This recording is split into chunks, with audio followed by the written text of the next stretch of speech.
एक समय की बात है, किसी गांव में एक साधु रहता था। वह भगवान महादेव का बहुत बड़ा भक्त था और निरंतर एक पेड़ के नीचे बैठकर तपस्या किया करता था। उसका महादेव पर अटूट विश्वास था और गांव वाले भी उसकी इज्जत करते थे। एक बार गांव में बहुत भीषण बाढ़ आ गई। चारों तरफ पानी ही पानी दिखाई देने लगा। सभी लोग अपनी जान बचाने के लिए ऊंचे स्थानों की तरफ बढ़ने लगे।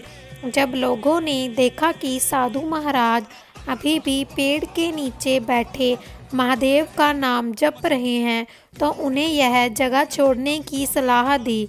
पर साधु ने कहा, तुम लोग अपनी जान बचाओ, मुझे तो मेरा भगवान बचाएगा। धीरे धीरे पानी का स्तर बढ़ता गया और पानी साधु के कमर तक पहुंच गया। इतने में वहां से एक नाव गुजरी।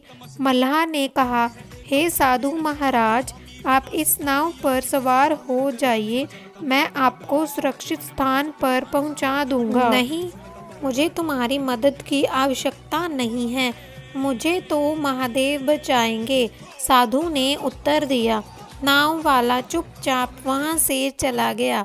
कुछ देर बाद बाढ़ और प्रचंड हो गई। साधु ने पेड़ पर चढ़ना उचित समझा और वहां बैठकर महादेव को याद करने लगा। तभी अचानक उन्हें गड़गड़ाहट की आवाज़ सुनाई दी। एक हेलीकॉप्टर उनकी मदद के लिए आ पहुंचा। बचाव दल ने एक रस्सी लटकाई और साधु को उसे जोर से पकड़ने का आग्रह किया।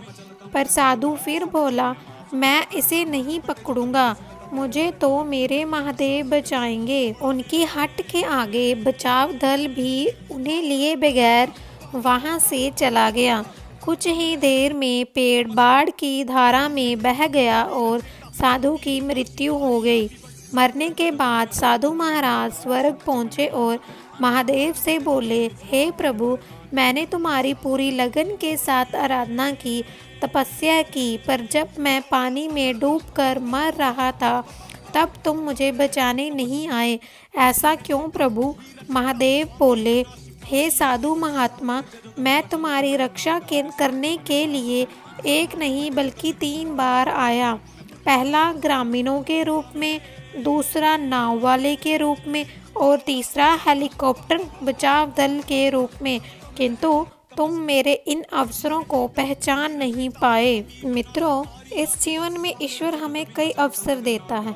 इन अवसरों की प्रकृति कुछ ऐसी होती है कि वे किसी की प्रतीक्षा नहीं करते हैं। वे एक दौड़ते हुए घोड़े के समान होते हैं और हमारे सामने से तेजी से गुजरते हैं। यदि हम उन्हें पहचान कर उनका लाभ उठा लेते हैं तो वे हमें हमारी मंजिल तक पहुंचा देते हैं, अन्यथा हमें बाद में पछताना ही पड़ता है। धन्यवाद। अगर आपको मेरी कहानी अच्छी लगी हो तो लाइक, शेयर